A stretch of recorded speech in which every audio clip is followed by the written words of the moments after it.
Bonjour. Bonjour. Bonjour. Bonjour. Donc, réseau CICAT Occitanie, horaire tournant, on se demandait quelles étaient l'articulation de votre pôle de coordination avec les structures de coordination du territoire, type les préfigurateurs de DAC ou les autres réseaux territoriaux. Oui. C'est une question à peine intéressée.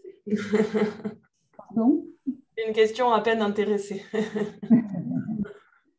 Alors, on débute un peu sur la coordination extra-hospitalière. On avait besoin de bien comment dire, définir déjà notre coordination en intra-hospitalier pour pouvoir proposer une coordination en extra-hospitalier. On avait rencontré M. Rondeau avant l'été, je crois que c'était justement pour discuter un petit peu en mars, il me semble. De comment articuler la coordination. On a un copil en fait, qui a été réalisé au mois d'avril où on a invité les présidents des CPTS et M. Rondeau pour présenter un peu justement voilà, le fonctionnement de la plateforme de coordination. Je ne sais pas si vous répondez à cette question. Oui. Juste intervenir 2 minutes. Donc, M. Rondeau, préfigurateur du DAC 80. Effectivement, on s'était rencontrés, alors je ne sais plus, en mars ou en avril, quelque chose comme ça. On avait décidé effectivement que chacun était, pour l'instant, sur son propre exercice et qu'il allait être nécessaire très rapidement de s'articuler et de suivre les travaux des uns et des autres. Le CH d'Albi et la plateforme de coordination est présent au COPIL DAC, le premier qui a eu lieu en juin. Puis j'imagine que vous serez présent aussi en septembre au deuxième COPIL. Et effectivement, ma présence aussi sur ce groupe de travail explique mon intérêt pour la chose et pour bien comprendre comment marche la plateforme de coordination. Mais voilà, on est encore sur une phase un peu d'observation les uns et les autres, mais de voir comment on peut s'articuler et comment mettre en place une articulation globale et, sur l'ensemble des parcours.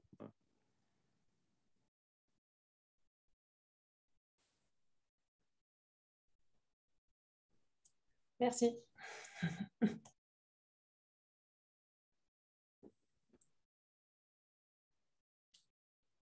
Alors, merci, oui. Est-ce qu'il y a d'autres questions ou besoin de précision?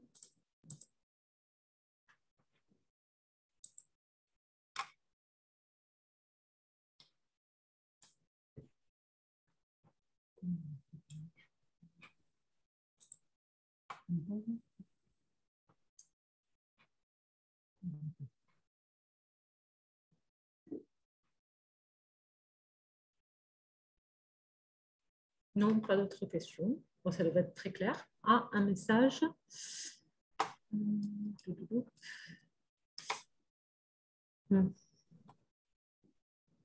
Bon, dans tous les cas, la présentation vous sera envoyée. Et puis, si vous avez des questions dans un second temps, on pourra toujours essayer d'y répondre. Voilà, donc je ne sais pas si quelqu'un d'autre veut intervenir.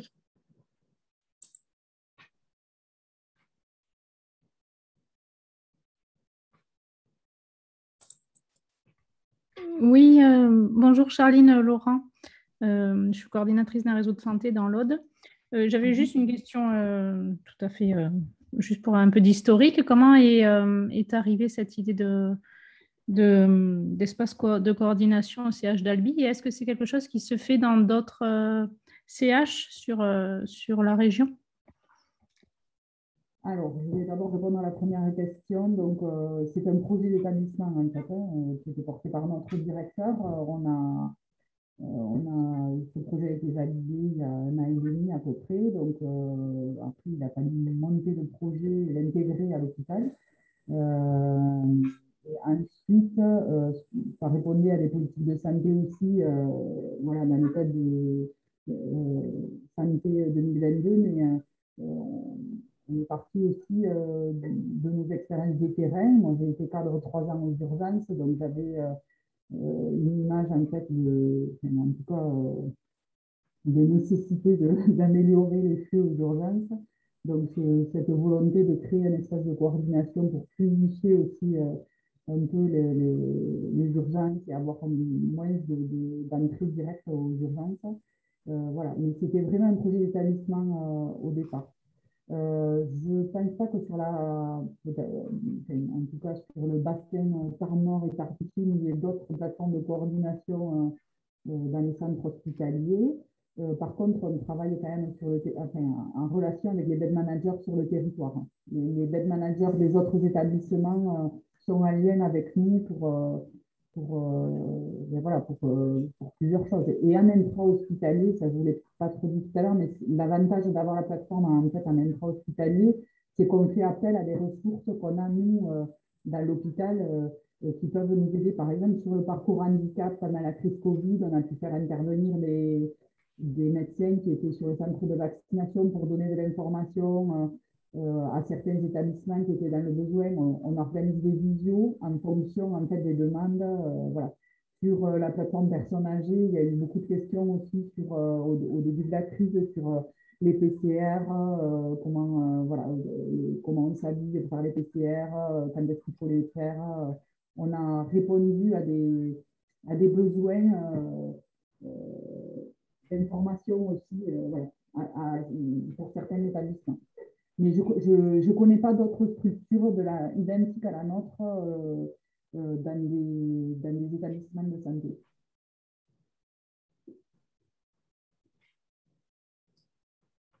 Alors, merci. On a une question de Julie Bugnon du REPOP, le réseau obésité, qui pose la question de savoir de quel financement vous avez bénéficié pour la mise en œuvre de cet espace de coordination. Alors, aucun, très clairement. Ça a plus été des réorganisations en interne qui ont fait qu'on a pu créer des volontés professionnelles, on va dire. Mais voilà, on n'a pas eu de financement pour la mise en œuvre de la plateforme. Je vois d'autres questions dans le chat. Oui, de Véronique Vitry aussi. Depuis combien de temps travaillez-vous sur ce projet, le temps alloué aux réunions et leur fréquence? Donc, le projet, en fait, ça fait peut-être presque trop, on va dire 2-3 ans qu'on y travaille dessus et qu'on existe une petite année. Alors, le temps alloué aux réunions, donc, je ne sais pas trop quoi répondre à ça. Sur la plateforme handicap, en fait, c'était une réunion par semaine quand il y avait le besoin. Après, nous, on a au moins, avec les SSR, puis les réunions qu'on a en intra, oui, on a des réunions quasi une fois par jour sur la plateforme de coordination. Donc, c'est assez fréquent, mais c'est nécessaire. J'essaie de lire les questions en même temps. Alors, on a, oui, Solène de la PTA 53 qui pose la question des parcours, savoir s'ils sont tous protocolisés et quelles en sont les limites. Oui. Alors, les parcours sont protocolisés. Les limites, en fait, il faut faire attention parce qu'en fait, quand on écrit un parcours, on a tendance un peu à le standardiser. En fait. C'est quelque chose de standard et le patient, effectivement, a un projet de soins qui est souvent individuel.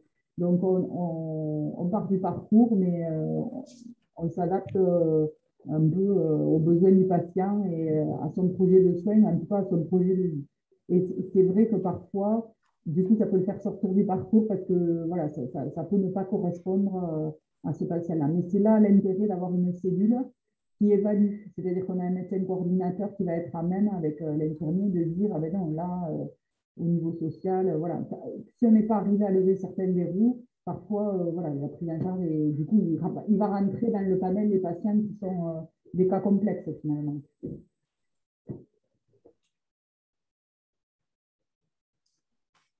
Alors, on a de nouveau Julie du REPOP qui revient sur la question des financements. Sans financement extérieur, quels arguments ont fait mouche auprès de votre direction pour qu'il valide le projet et accorde du temps de coordination professionnelle? Et bien parce que c'était un projet d'établissement. On avait la chance d'avoir un directeur qui voyait l'intérêt de cette coordination et qui du coup était porteur du projet. C'est même un axe prioritaire en fait du projet d'établissement. C'est-à-dire que dans notre projet d'établissement, on a construit, voilà, les futurs projets sont construits aussi autour de cette coordination. Et pour rejoindre justement le propos de tout à l'heure, c'était aussi le souhait du directeur de l'établissement, dès la naissance du dispositif d'appui à la coordination, qu'un lien soit fait avec la plateforme. Donc, il y a vraiment une démarche d'établissement, à la fois sur, je ne vais pas parler pour le directeur, mais à la fois pour l'hôpital et pour effectivement les partenaires extérieurs existants ou en devenir.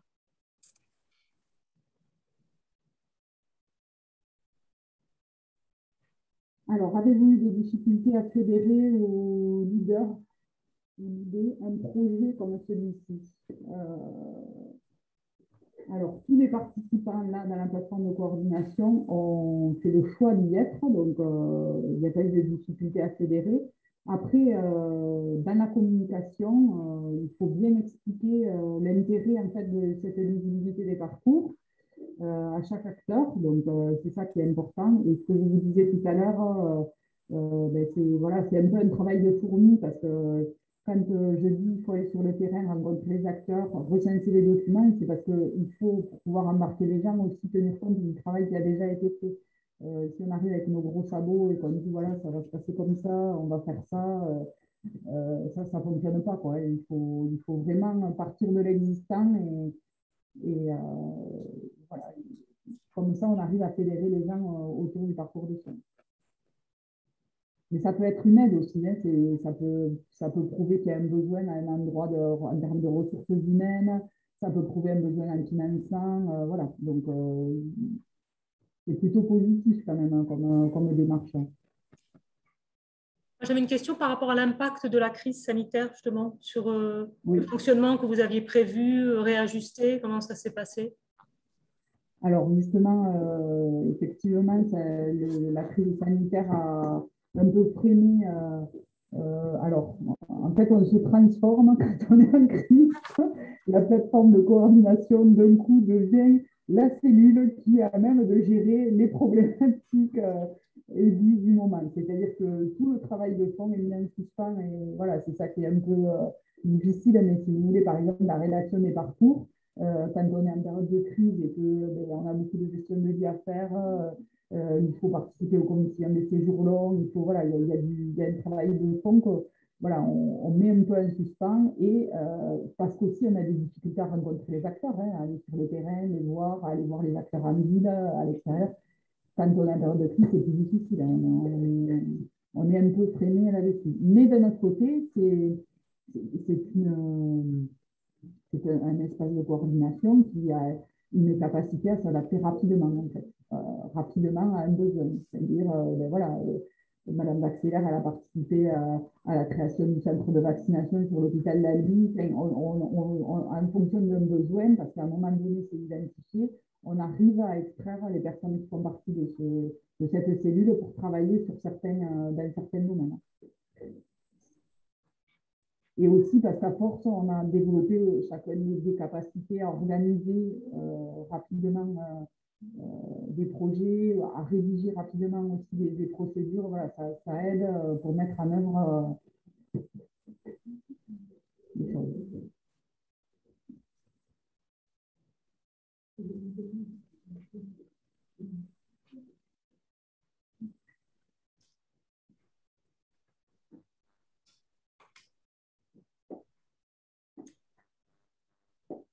Alors, merci pour toutes ces précisions. Est-ce qu'il y a d'autres questions?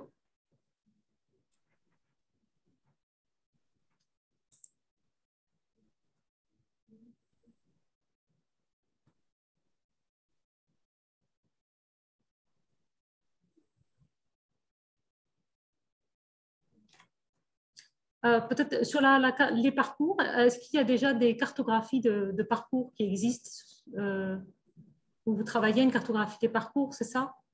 Oui. Alors, je vous ai montré un petit peu dans le PowerPoint une première cartographie, mais voilà, c'est juste un recensement de ce qui existe. Et on essaie de travailler en fait une cartographie, déjà nous, en intra-hospitalier, pour voir les parcours qui se recoupent en fait.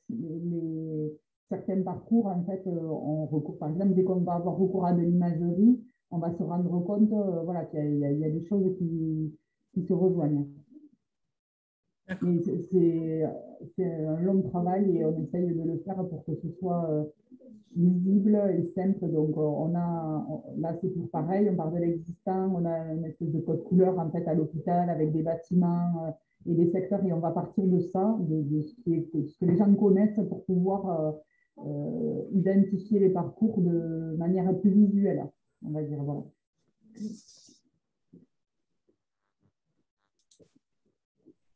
Moi, j'aurais une question. Toujours par rapport à la crise sanitaire, est-ce qu'au niveau de votre espace de coordination, vous avez eu à mettre en place des initiatives ou une nouvelle façon de fonctionner? Et est-ce que, si oui, est-ce que vous pensez pérenniser cela, cette nouvelle façon de faire, ou si vous avez mis en place voilà, comment dire, que ce soit des applications, par exemple, on utilise aujourd'hui les réseaux sociaux, par exemple WhatsApp, Facebook, tout, ce qu'on ne faisait pas avant dans le système de santé. Est-ce que vous pensez qu'une fois la crise sanitaire passée, vous allez continuer à utiliser cela? Est-ce que c'est un bon point ou pas? Alors, au niveau de l'utilisation des réseaux sociaux, par exemple, il y a un groupe WhatsApp entre médecins réanimateurs pour les transferts des patients. Voilà, mais c'est pas forcément des choses qui sont en relation avec la plateforme de coordination. C'est des choses qui se sont mises en place, si vous voulez, effectivement, dans le cadre de la crise, parce qu'il y avait un besoin de communication rapide et on voit que ces réseaux sociaux, c'est une communication quand même qui est importante et qui va des fois quand même un peu plus vite que certaines autres expérimentations qu'on essaye de mettre en place. Mais voilà, ça a une utilité.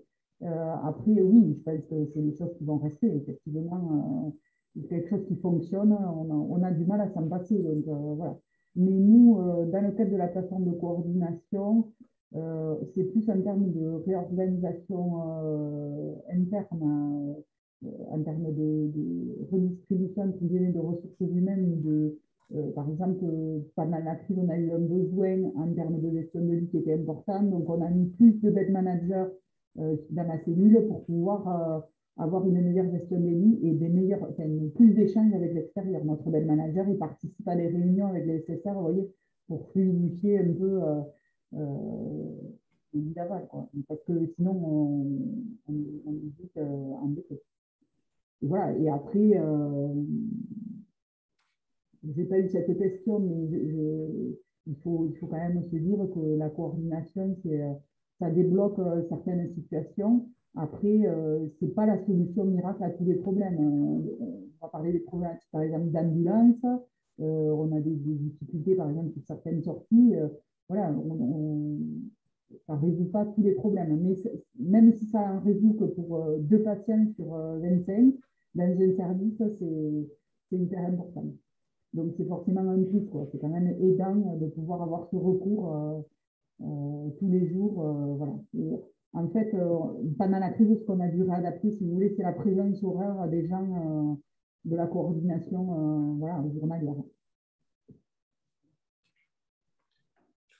Juste à propos de WhatsApp, enfin, on le sait, mais il y a effectivement le déploiement de l'outil Spico qui est quand même un petit peu plus sécurisé que WhatsApp, notamment sur la messagerie sécurisée, instantanée, pardon, voilà, qui permet de la coordination et une interface immédiate entre 2 ou plusieurs professionnels tout en étant sécurisé. D'accord, merci. On a une nouvelle question de Véronique Vitry sur les actions liées avec les professionnels de ville et les moyens.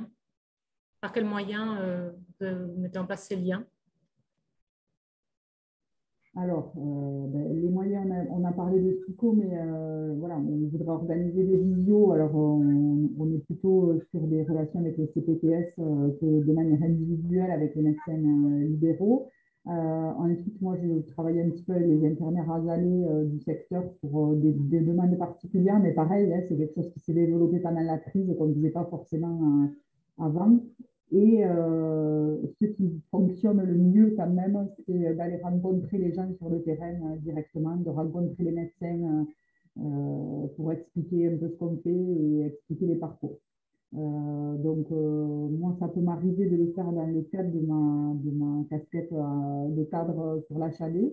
Je peux profiter de ces temps-là. Parfois, j'ai rencontré certains médecins du secteur libéral ou des spécialistes dans les cliniques aussi qui travaillent avec nous. Et voilà, ça me permet de communiquer aussi sur la plateforme de coordination à ce moment-là. Je ne sais pas si ça répond bien du coup à la question ce qu'attendait Madame Vitry, mais du coup j'enchaîne sur la suivante. Charline Laurent, savoir si vous faites du suivi de parcours de patient ou seulement des protocoles.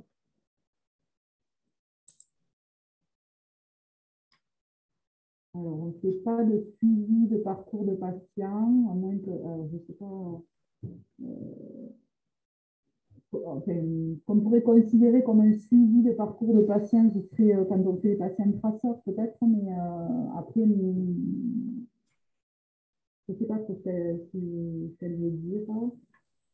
Alors, je ne sais pas si je sais pas Oui. si je peux prendre la parole, oui. Oui, je peux préciser, est-ce que, enfin, ça rejoint ce que vous dites, est-ce que vous suivez des patients et vérifiez qu'ils suivent bien le protocole, qu'il n'y a pas des égarements? Non, on ne l'a pas fait encore sur l'hôpital. D'accord. Merci. C'est un questionnaire après la prise en charge, en fait. C'est pas, on ne suit pas le patient pour voir. Non, on n'en est pas là encore. Je sais que ça existe. J'ai vu, il y a Réseau Occitanie qui avait, Onco Occitanie qui avait proposé ce type de suivi.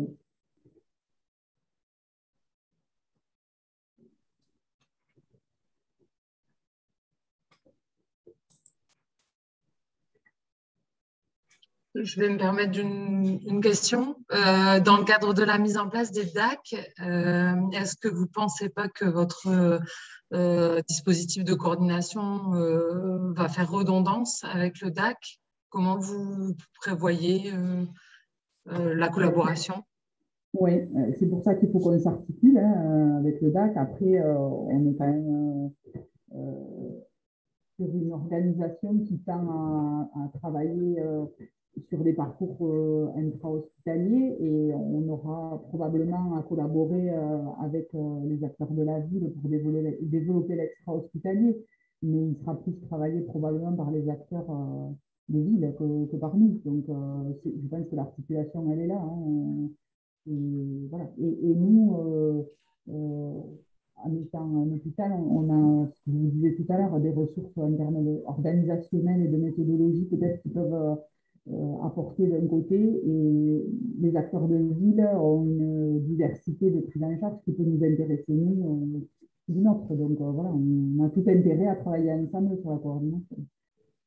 Oui, alors, pour rebondir dessus, je crois effectivement pas qu'il y ait un grand danger de se superposer ou de faire doublon si on prête attention effectivement à l'existant et si on n'essaie pas de faire la même chose au risque effectivement de ne pas se compléter. Je pense qu'il y a vraiment suffisamment de complexité et on le voit tous, plus on essaye de résoudre la complexité, plus il en sort de partout. Donc, il y a suffisamment de complexité pour que chacun trouve sa place, puisse se passer le relais et que dans une approche systémique, sans employer forcément des grands mots, voilà, on essaye tous de travailler en bonne intelligence à l'amélioration des parcours et en toute modestie aussi, parce que voilà, il n'y a pas de baguette magique ni pour les uns ni pour les autres.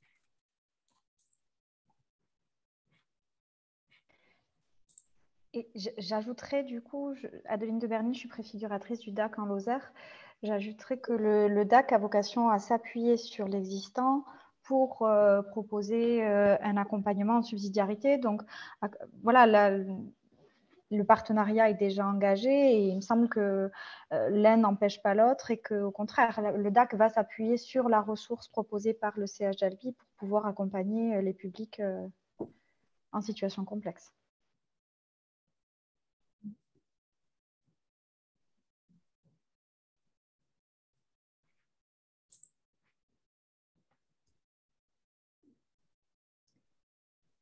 Ah bien, merci de nouveau aux derniers intervenants. Qui souhaite prendre la parole, rebondir sur ce qui vient d'être dit ou poser une nouvelle question?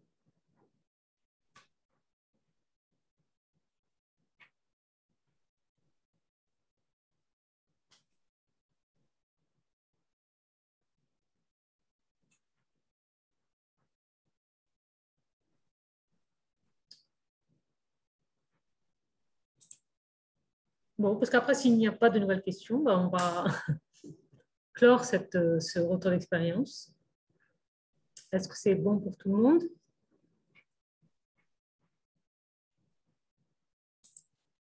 Bon.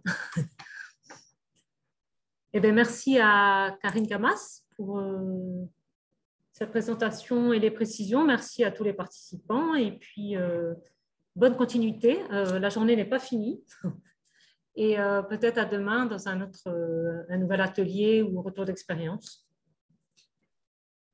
Voilà, merci beaucoup à tous. Merci. Et à bientôt. Merci.